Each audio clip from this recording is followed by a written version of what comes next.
Sugatan matapos tambangan ng hindi pa nakikilalang mga suspect si Cotabato City General Services Office Head Pedro Tato Jr. sa Sebastian Street sa naturang lungsod.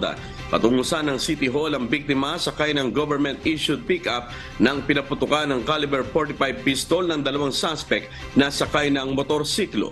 Nagtamo ng tama ng bala ng baril sa tagiliran at balikat ang opisyal na agad namang dinala sa Cotabato Regional and Medical Center matapos ang insidente.